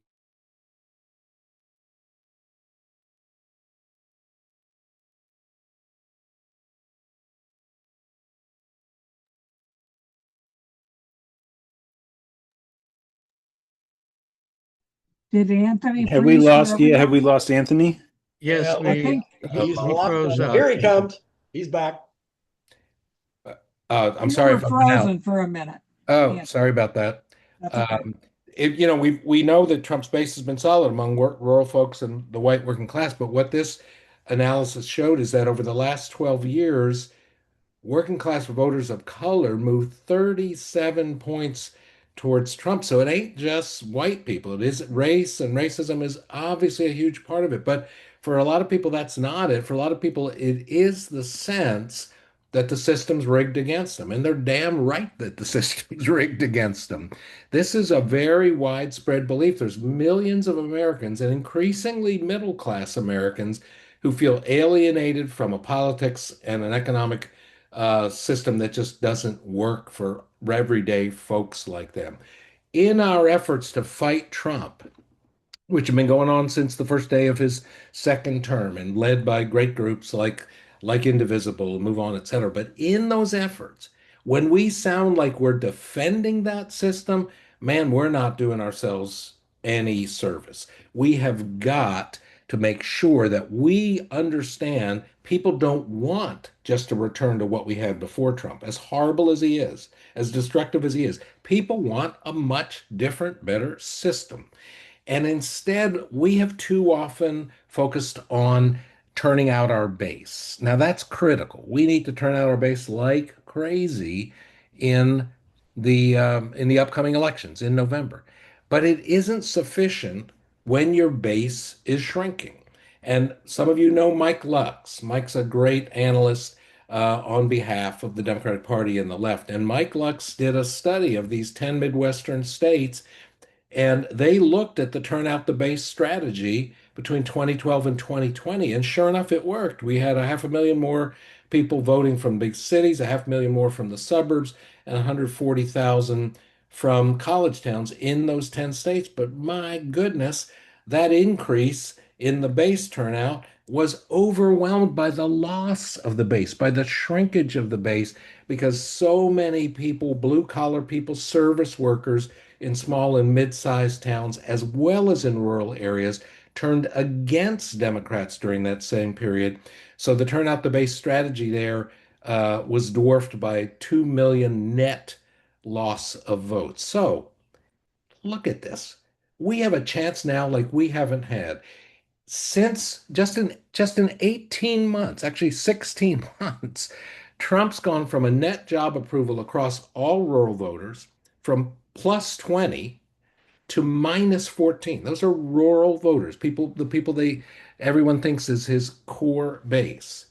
When you look at rural white voters, even more his core base, only 16% of them say that their family situation is better today than it was 2 years ago, which, of course, is when Joe Biden was in power. Just 16% compared to 49% who say they're worse off. So we have Trump's approval among all rural voters shifting by 34 points in 18 months. We have 3 times as many rural white voters saying they're worse off today than they're better off. My God, is this not the time to be trying to reach those folks, find common ground? So that's what Ruby does. Many of you know us. Been very fortunate, thanks to Alan and Mike and Donna, to be able to kind of bring you updates periodically. We use this strategy we call think, talk, and act different. We have to address all 3 pieces of it. One of the most important pieces of thinking different in this election cycle, and from this point out, is getting over the idea that's too often promulgated in the left and the mainstream press that rural voters are a monolith and that rural voters will not change. This is the way they've always voted. This is the way they always will. Well, that's BS.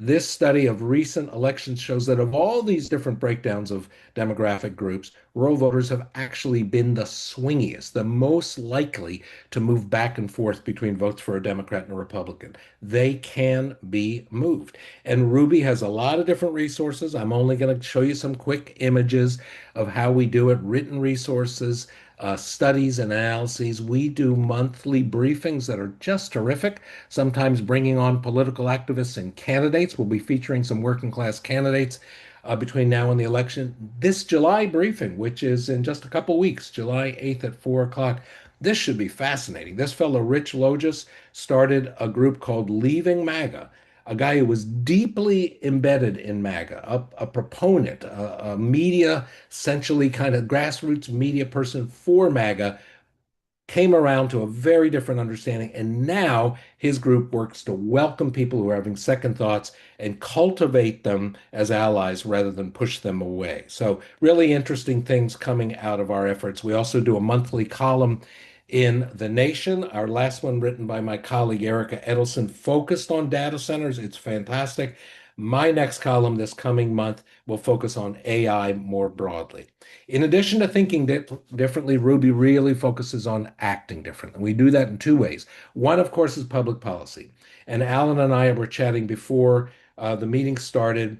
We are about to launch a probably 6-month-ish process of updating the Rural New Deal. We are so proud of the Rural New Deal that Alan was the impetus for it. Alan was the guy who came to me and said, you know what, we need something like a Rural New Deal, something progressives can get behind. So in any event, we're very proud of what's already in it. The 10 pillars, which range from very farm and rural focus to things that are much broader than rural, like dismantling monopolies and supporting family farms and small businesses. Each of those pillars is teased out in considerable detail with very specific policy suggestions and action suggestions for how we will achieve that pillar. We're so proud of all of that. We think it's still on point. But as I said in the earlier hour, we also think it's time to update it, to consider things like data centers and AI, to consider new exciting policies like the National Infrastructure Bank. So if you're interested in hearing about this process and maybe getting your 2 cents in this update, please reach out to Alan or myself.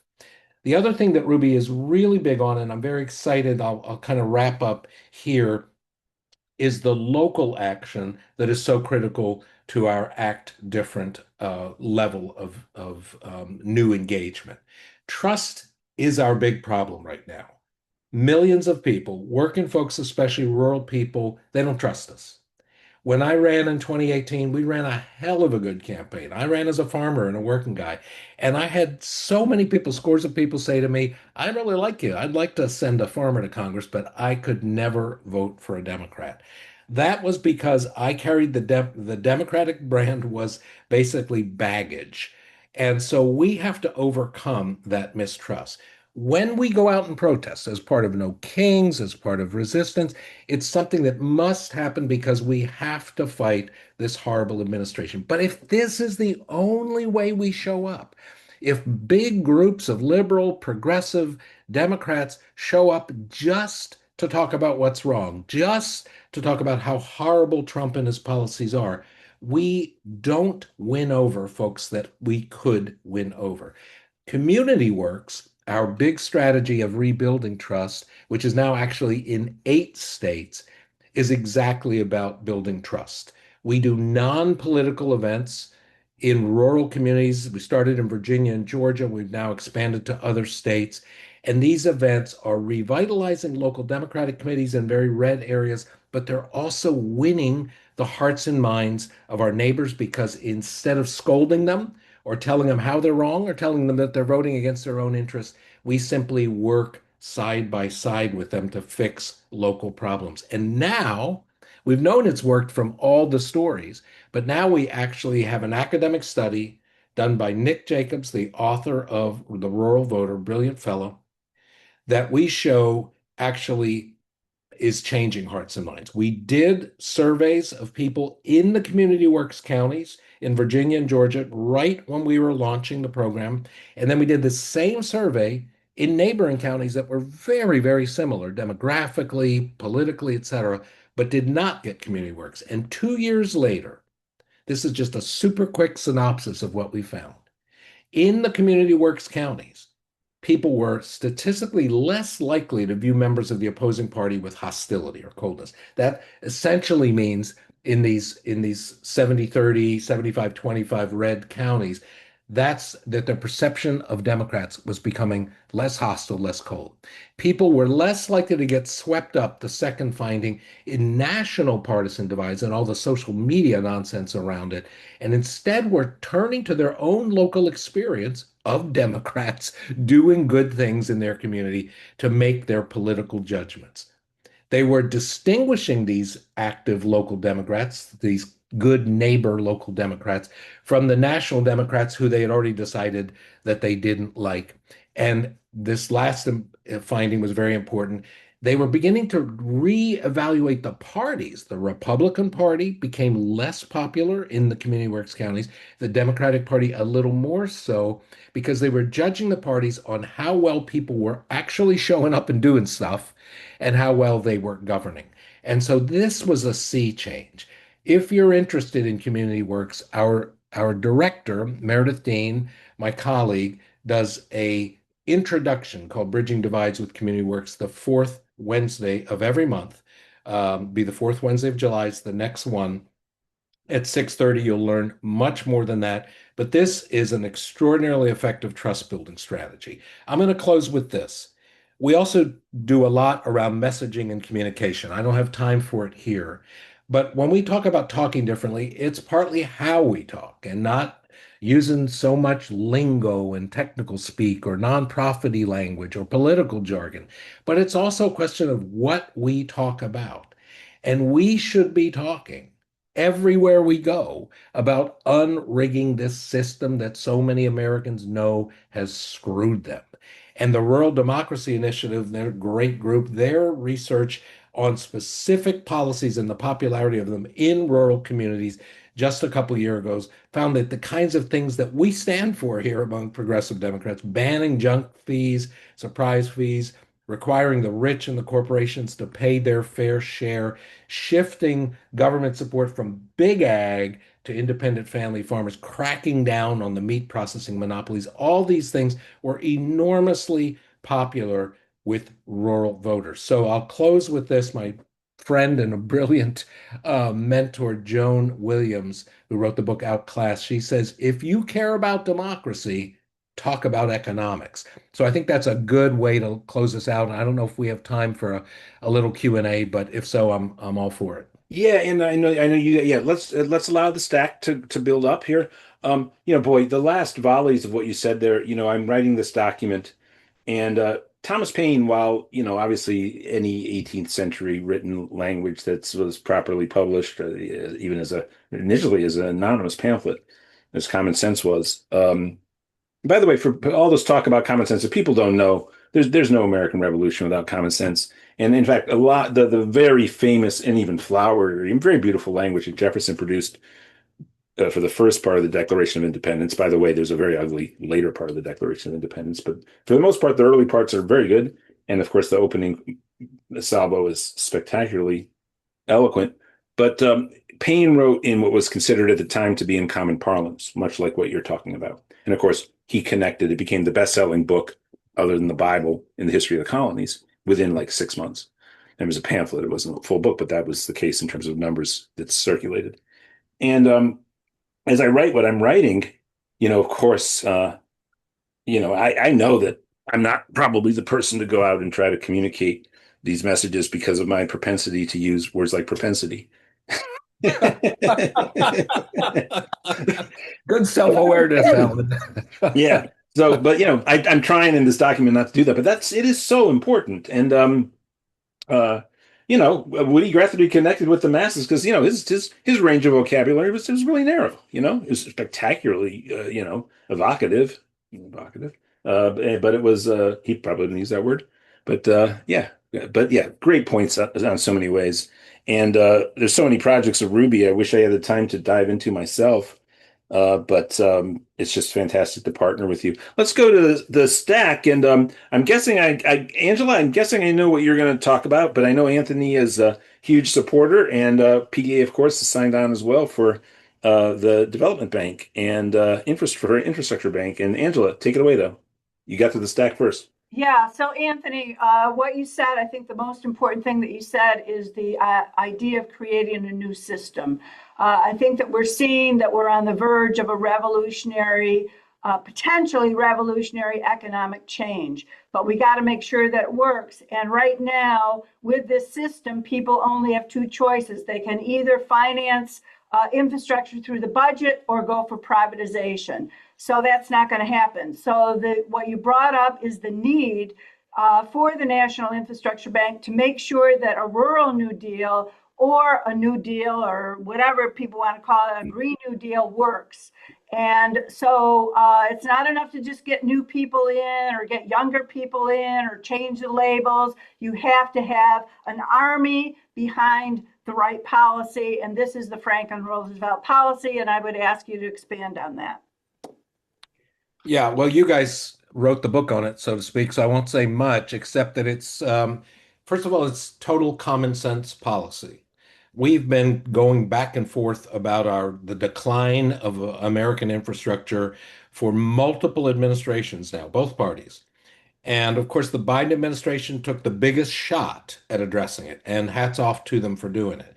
But when you realize that the Biden administration was the first one to take a serious shot at investing in neglected infrastructure, from the basics of roads and bridges to the newer kinds like broadband and even things like meat processing, community-owned meat processing facilities. When you realize that even though they took by far the biggest shot using public money, and it was still way too little, then you realize the only shot we have at really addressing the current infrastructure decline and the new infrastructure we need, high-speed rail, clean energy, et cetera, is through a national infrastructure bank. So that will definitely be on the table when we start farming out and looking for perspectives on an updated Rural New Deal. So thanks for your work on that, Angela.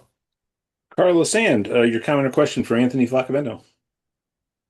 Yes, this is Carla in rural America. And I have been on both sides of this rural divide for so long, back in the 30s, 40s, and 50s. So what I'm wondering is are you thinking about what Donna said? Because she hit the nail on the head when she said that she was up in the mountains and they hate us down in Denver. That's been going on forever. And so instead of working on a project to fix all the words, we got to tell how we all work together. And why I'm interested in this is because I'm working in a project in St. Paul, Minnesota, which has a lot of suburbs. And we're trying to break down those boundaries so that we can work about across the line. And that's a real tough deal versus rural or the city. But you got to think about what she said. And that's all I have to say. Just more reflections on what Donna said per Carla's comments, Anthony? Yeah, just I'll say real quick, I agree with you totally. That's what our Community Works program attempts to do because actually a lot of essentially the Community Works finds a local Democratic committee that's interested in doing something different in a rural area. And then if they're willing to, partner with us on it, then they form a local chapter. And that local chapter then begins reaching out to the community, to civic groups like Kiwanis and Rotary, to churches in the community, which are usually very conservative in rural areas, to veterans groups, to fly fishermen and hunters associations, etc., and see what work needs to be done in the community. And then, increasing over time, they start turning out Democratic volunteers to join with these other folks who are usually independent or Republican to do this work. And they turn out not just a couple times a year, but 2 or 3 times a month. So what we're finding is that a lot of these Democrats are themselves transplants to rural areas. They came from the cities and suburbs, and usually that's what they find. The rural folks are dissing the state capital, whether it's whether it's Denver, whether it's Madison, whether it's Richmond, whatever. Because their sense is that the state capital always abandons them. When they start working side by side, the Democrats and these local independents, conservatives, non-political people who hate both parties, when they start fixing problems and seeing the success, the trust starts to build. And with that trust comes the openness to reevaluating the way they feel about politics, about the parties, about the folks in the city, etc. So the trust building is that critical first step. Yeah, of course, it's so interesting that the tremendous amount of trust. I know that probably for people who are very much on the left or in the radical left tradition in America, which I'm sure some of the people on the call would consider themselves to be a part of, might not have felt this way in the 30s, 40s, 50s, 60s, not really past the Vietnam War era, though. The amount of trust that the public had is really predicated upon the way that the New Deal was structured at the crisis of the Great Depression and really came in and helped out communities. Absolutely. And yeah. And there's a lot of probably unfortunate things that start to happen as you push forward in that time from the government, but people's trust was so great. Yeah, well, right. Absolutely. So CIAs and FBIs and so on got developed too, but FDR and all that worked with him, we put our money where our mouth was then. Yeah. And for a long time, to be a Democrat, to be a New Deal Democrat, a progressive Democrat was a good thing. It was a good thing in coal mining regions like West Virginia and Southwest Virginia. It was a good thing in the Midwest. Things have changed over the many decades that have passed.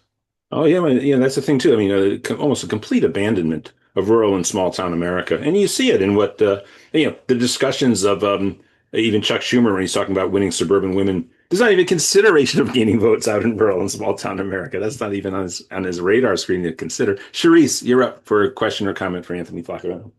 Hi, thank you. Well, what you're talking about is retail, 1-on-1, 1-on-5, but you've got hundreds of thousands of rural voters. How do you deal with that when, by your own admission, they say, you Democrats have some great ideas, but I'm never voting for a Democrat? How do you deal with that? Even when you present the evidence, you're a Democrat, I'm not voting for you. Well, I'll say this, that I think that's part of why I brought the information up about the shift in trust and just liking of Trump. When I ran in 2018, Trump was 2 years in, first a year when I started the campaign, then 2 years into his first term. He was, relatively speaking, riding high. And so the general view was pro in rural areas like in the Ninth District of Virginia was pro Trump. Things have changed now. We have this opening that I didn't have at that point. And the the one-on-one work or 20 on 20 work of community works is only one thing we do. With PDA and other groups, we also work at the policy level. What we believe is this. If we want to win these voters back who have now decided that Trump betrayed them, we have to do two things. We do have to show up in the communities, whether they're rural, whether they're an old factory town in Ohio or Wisconsin or Minnesota. We do have to show up there, being there locally. But simultaneously, we need platforms and we need candidates who consistently put forward first the recognition that these people are right to be pissed off, that they have gotten screwed. We're going to stop saying that they're just angry about losing their status. We're going to say, we understand you've gotten screwed. And because we understand it now, we're going to put forward different policies and candidates who will fight for those policies, whether they're the National Infrastructure Bank, whether they're taking on big ag and in favor of family farmers, whether they're right to repair legislation. We have to put forward clear, compelling policies, and we need the rural and working class candidates to help carry that forward so that the local work, which is very long term, is complemented by the Democratic Party rebranding itself as once again, finally, truly the party of the working man and woman. That's what we have to do. Yeah, I just want to say two things there. One is I know you know this, but when you say we need to not just show up at the time of the elections, but I think this is implied in what you then went on to say, which is that the we there actually becomes the people in the areas. I mean, in other words, as our points are persuasive to a subset of the population there, they actually pick up the ball and lead on it. So you have people from the community. I mean, this is something the Democratic Party just stopped doing across these parts of the country. And as for anybody who, look, it's hard to tell how much, everybody on this call might have traveled through various parts of the country or not. Look, there's no way to overstate the raw deal sociologically and economically that Indigenous Americans and Black Americans have experienced across American history. But what's happened in rural and small town America, and by the way, you can just go up to upstate New York, and if you drive out to some place like Cooperstown, where the Baseball Hall of Fame is, or where my daughter's going to go to school in upstate New York, if there's a college in it, the town that's still going and it's vibrant, the town looks great. Cooperstown looks pristine. There's town after town after town after town that looks like absolute apocalyptic ghost towns. And these of course were once prosperous town after town after town after town. They're just shredded. And that's the detritus of what's happened mostly since, the 1970s, 60s, 70s into the 80s. The economic, there was no reason that the economic compact of small towns had to be eviscerated in those ways. And by the way, Reagan contributed a lot to it in the 1980s. Really, Reagan really inaugurated it and gave it a name, trickle-down economics, and then, but unfortunately, when we had people in power, when we had control, we didn't do well. We not only didn't do enough to counter the investor-friendly international trade and the not trickle down but suck up economics, we often furthered it. We often exacerbated it. So when people hear Democrats say that they're voting against their own interests and that that the party abandoned them, we have to recognize that they're right about that. They really are. Yeah. No, and by the way, one time, well, I won't go on. One time I was on a call with Anthony, and your sensitivity from having, really spoken to so many people who are Republicans, who maybe are Trump voters and are suspicious of some of the things that I think every Democrat just in a knee-jerk way thinks are just silly, stupid conspiracy theories. But like the distrust of science, and of course in your region, Western Virginia into West Virginia, it was science who told these communities that OxyContin was not dangerous. Right, You right. know, Doctors and pharmacists and government regulators, exactly. Yeah. so, by the way, William Walter, I want to call on you in a second, but right now let's go to Heidi, and then when we come back, we'll continue on the stack. And of course, Anthony may not have much time. I know he has to leave soon, but let's go to Heidi first. Heidi, please unmute. Yes, thank you so much for being on this call, and thank you so much for your endeavors. What, can you hear me? Yep, we can. Yeah. Okay. I'm getting this note saying the host is not allowing participants to unmute themselves. And we hear you. At any rate, I hope I can get 30 more seconds on my thing. I'm wondering if there's been any chance that people like you and Ro Khanna and the people that are coming, it seems like there are lots of different Green New Deals, like New Deals.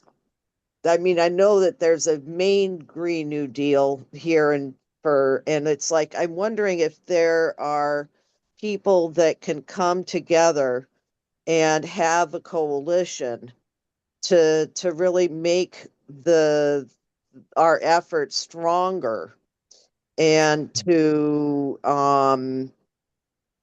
be able to help get the ball rolling so that we can make sure that some of these things that are in these deals are able to do.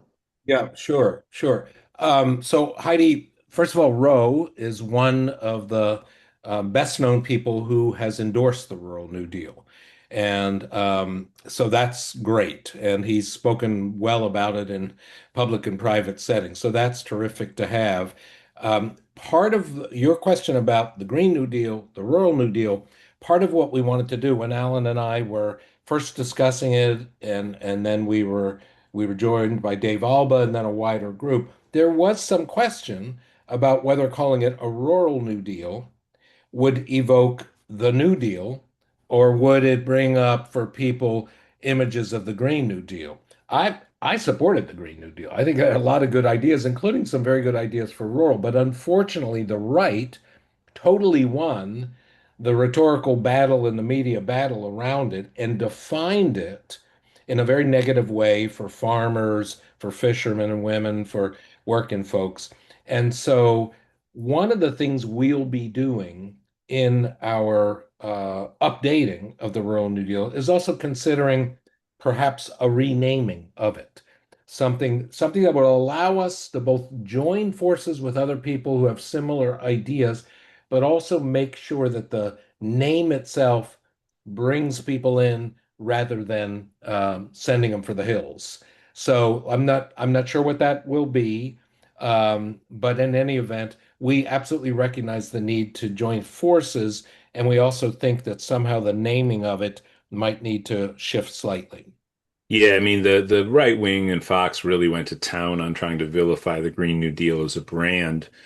Strangely, Roosevelt remains very popular, and there's ways even on Fox that they'll try to, say good things about Roosevelt still. But um, it's funny because, of course, one place where you do have, especially with people who know the details of American history well, Roosevelt is not as popular as he is with the rest of the rest of the country. Very popular across the whole country. And but among a significant portion of Black Americans in the Southeast, and that's because the Democratic Party at the time was an alliance that included the Dixiecrats, and so when the federal funding was distributed down to the Southeast, it did not reach a lot of Black communities, and yet. I do openly admit I copped the name Rural New Deal from a great candidate, Erica Smith I believe that's her last name. I think I'm getting her last name wrong. I'm so sorry. State senator from North Carolina, who was running for Congress a few cycles ago. And she by the way, did not have a discernible Israel and Palestine position, but was hit by an avalanche of money supporting her opponent. And that really In fact, the ads against her were so scurrilous that a judge in the United States intervened and demanded that the ads be pulled, and they were. But they'd been on for a week. They did their damage. They saturated buying ads in a predominantly black rural district in North Carolina compared to buying ads in Los Angeles. I mean, it's a penny on the dollar, and she lost that race. And so why did that happen? It was because her opponent, who's now one of the most conservative Democrats in Congress, his name's Don Davis, who used to vote with the Republicans, a black congressperson, vote with the Republicans in the North Carolina House quite frequently. He was one of these guys who would go on the AIPAC funded trips, so he became part of the bench that AIPAC and the Israel lobby was developing to support that background support. But she was a big advocate. And there was nothing like the policy detail in what she was promoting, but she called it a rural New Deal. And I'm like, yeah, that's the name, man. We got to use that. But yeah, it's interesting. And Anthony's right. We got to see how this is branded. Hey, look, you have to go. I have to go. I don't want to hold you any longer. I think you have a family obligation, right, Anthony? I do. We're visiting with one of our kids. Maybe I could take one more question, and then I'll have to jump. Okay, and William, I'll call on you, Peter, then William, and then Anthony. But William, I just want to reintroduce you guys. Peter, you're up. Peter Hall. Oh, okay. I just want to say, Anthony, thumbs up on the rural New Deal thing. One of the things I've noticed in rural America that I really focused on when I was on the League of Oregon Cities is the loss of young people in rural areas. They're all leaving and they're going to big cities because of the economic problems. And we're getting old people in, young people out. And so how do we deal with that to get that economic development? Make it so young people want to stay here. Right, absolutely. So part of what the Rural New Deal addresses, and very good point, Peter. Thank you for that. Certainly been what I've seen in much of Appalachia, but we've also seen exceptions to that. And there's actually in the 9th District of Virginia, where I am, which has seen population loss forever, there are pockets within the 9th District, very rural, very small town, that are actually seeing a net increase in population, and it's including young people. So why does that happen in some rural or small town areas and the opposite in most? So we think it's basically two things, and public policy, including where we invest, because rural areas chronically underinvest, is the key. One is simply good jobs, not just good paying jobs. That's critical, of course, and rural areas have a deficit, but interesting jobs. Some young people want to be entrepreneurs. Some young people want to be organic farmers. I've mentored a lot of them, being an organic farmer myself. But creating economic opportunities, we all know, is the fundamental, but it ain't the only thing. Because the other thing that the more recent generations want is they want a good quality of life. So the small towns and rural areas that have seen a reverse in the loss of young people, they're also building the amenities that make them interesting places to live. A live music scene, great, vibrant farmers markets, interesting opportunities like urban trails or converted rails to trails project, breweries, cideries, all of these things that actually are kind of like, not imitations, but their own hometown version of what you can get in a city. Better eating, better drinking, trails, opportunities to walk places, not be in a car all the time, great live music, diverse live music, all that stuff. When you begin to get that on the back of better job opportunities, more support for new and young entrepreneurs, for entrepreneurs of color, when you start to get that, you start to get a reversal in the outmigration of young people, and you start to get more diversity as well. And so I'm in one of those places, Abingdon, Virginia, a town of 8,000 people, but there's others, not only in Appalachia, but other parts of the country. So it's not impossible to reverse it, but we have to commit to better policies that are going to support good jobs in rural, and then the investment that's going to actually make these places nice places, interesting places to live. And that seems to be the recipe, the two key ingredients to reversing the out migration of young people.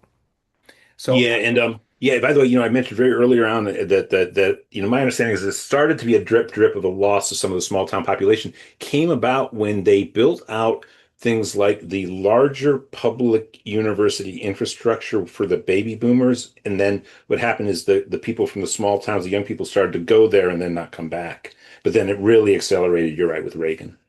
And but there started to be a loss of population with the kids, the generation of baby boomers not coming back to towns, even though the baby boomers for a 2-year period produced the most incredible remigration back to the countryside, just sort of post Woodstock on ideology. William Walter, Anthony Flaccavento, I just want to have you guys say hi because I mentioned to Anthony that I'll be seeing Francesca Hong in a few minutes, in an hour or two. And she is running for governor in Williams in Wisconsin, and it would be great to have a real heightened raise of consciousness about the rural New Deal in Wisconsin. So, William, as Anthony says goodbye, just come forward and say hi, and then And hang for a second. I'm gonna say again, Alan, thank you so much for this opportunity. Thanks for all the great questions and comments. I put my email direct to me in the chat for William and for everybody on the call. There's several people whose questions, comments didn't get. But we ran out of time. Please feel free to send it directly to me. Might take me a day or two, but I will respond. So thanks again to everybody, and it's always a privilege to be part of this great group. Oh, thanks so much for being here, Anthony, and it's great to see you again. We did meet at Wisconsin Grassroots Network Festival. I would guess once or twice over the past few years. I've been going every year now, going way back. John Stanley and I go way back, but Cool. of course, it's great to see you again. And the Rural New Deal is something that is immensely popular here in the state of Wisconsin, particularly with how many agricultural communities have been absolutely decimated in the past 5 years. We were just talking about this the other day with a couple of the gubernatorial candidates, how dairy farms in Wisconsin, something like 55 or 60% of all dairy farms in Wisconsin have shut down in the last 20 years. Farming in this state, which is part of our foundation. We're almost as famous for farming as we are for beer, cheese, and brats, which is kind of Wisconsin's thing. We are the milk state, we are the dairy state, and so many of these farmers have just been absolutely decimated, and they really don't know where else to turn at this point. It's incredibly sad, but it is invigorating in the sense that they are now getting politically involved in a way that they haven't in the past, and it allows for the messages like the Rural New Deal to finally be amplified by the voices who have lived that experience, have understood the struggles, and can articulate why something like the Rural New Deal will materially help benefit their lives. And then, once we have those voices starting to speak out as PDA and as organizers, both at the state and at the national level, we're going to take those stories and we're going to amplify them, and we're going to help these farmers get their message out, and we're going to hopefully get candidates elected all across the country that stand in solidarity with that message. You rock it, William. Hey, is Anthony said goodbye? Because I know he had to go. I'm still here, but I really am leaving now. Okay, yeah. Thank That's you, my Anthony. All right, ciao. Thank you. Bye-bye. Thank you. Hey, and William Walter, by the way, everybody, I've had such a crazy 2 hours with 10 minutes before the call. Again, Sheila, by mistake, the knife slipped and cut deeply into one of her fingers, and then two others to a good degree too. She's okay. It doesn't look like she's going to have to go to the emergency room, but a lot of blood. It was a crazy situation. And I never mentioned that if you're in Los Angeles, there is a fundraiser for Kai Newkirk. I'm going to try before I go right now to put that link in the chat to RSVP and show up. It's in Midtown, so just about, south of Mid Wilshire, a little closer to the 10. In a private house. I'm not going to give the address out on the call, but you'd RSVP and attend. If you look at the link I'm going to put in the chat, it's asked for $500 or more. You can obviously give much less and still get the address to attend. It's for Kai Newkirk, great candidate.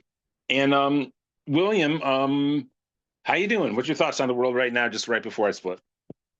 Do you want the truth, Alan, or do you want the answer that's expected of us? Because I always feel much, much better after the PDA weekly calls, but at the same time, there's a lot of work to be done. Give me the truth. I mean, there's been some rough news. Very good news come out of New York City on Tuesday. Look, not the best results out of Maryland.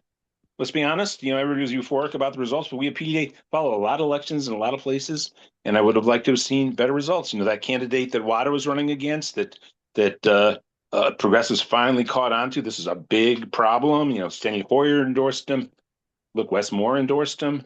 He was the data. He's basically, the candidate from the data centers, and he won. Mhm. So, it's certainly 3 steps forward in New York City. And by the way, Robin Wilt did really well up against Moreri. Didn't win, but did well. People are wondering about that one. But yeah, there's other troubling stuff going on in the world. But what's on your mind, William? The gubernatorial is top of my mind here in Wisconsin. Of course, there's quite a few candidates that I know personally, and that I believe are strong candidates that would be very progressive if they were to be elected governor of Wisconsin. But one stands above the rest, and that's of course our endorsed candidate through OWR, who Alan was just mentioning, Francesca Hong. I think we have a really unique opportunity here in a state with a very, very rich history of forward-thinking policy. Again, arguably the birthplace of progressivism at the national level.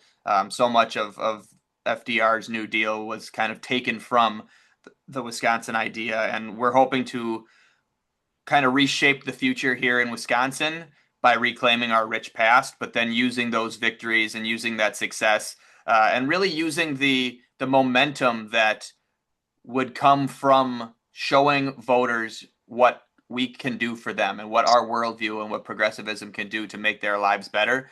In a state like Wisconsin, arguably the definitive 50-50 swing state across the country, I can't think of a better place to highlight the merits of progressivism in the way that Progressive Democrats of America supports.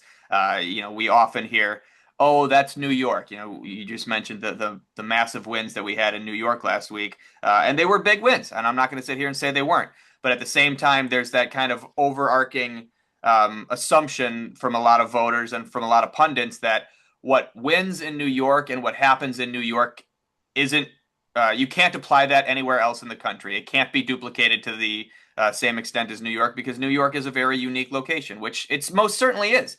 But at the same time, these policies aren't unique. These policies are Right. pretty standard. And we know for a fact that these policies will help regular folk no matter where they're implemented. It's our job to do this in places where pundits and party insiders and the oligarchs and the rich and powerful can't dismiss it, because there is nothing that makes us, so different or so unique that voters could get away from supporting these type of policies. Yeah, and it's I think this is something that's going to come up, especially as we get past into August and then past the August primaries. There's of course some primaries in September, but so in other words, as we get close to the general, we have to look. There are ideological differences between centrist Democrats and progressives. It's simply the case. And however, a lot of the politicians who are centrist Democrats, especially the ones who've got a few years on them, when they got into Democratic Party politics, the party's politics were further to the left. And I think we can sort of find their inner Roosevelt there.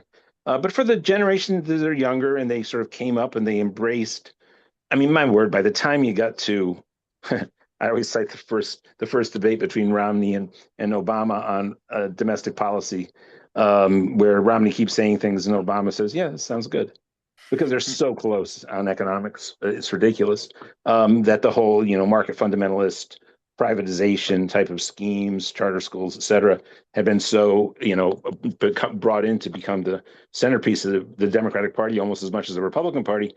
That there's definitely people there that. We of course have to persuade if they're constitutionalists, and the persuasion has to be along the lines of, look, that social economic contract is not working for people. Ours is what's needed right now. So support us. Don't run us out of the party.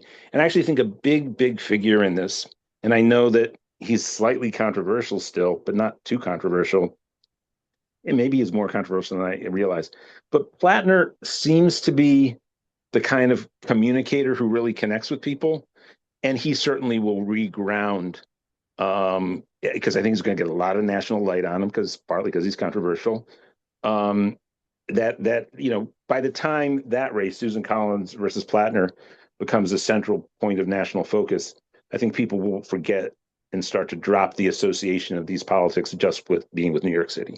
Mm-hmm. Obviously, there's other very, very important general election races in the House, And of course, at the governor's level, hopefully, if Francesca can get the nomination in Wisconsin, where you'll have competitive races with very progressive Democrats.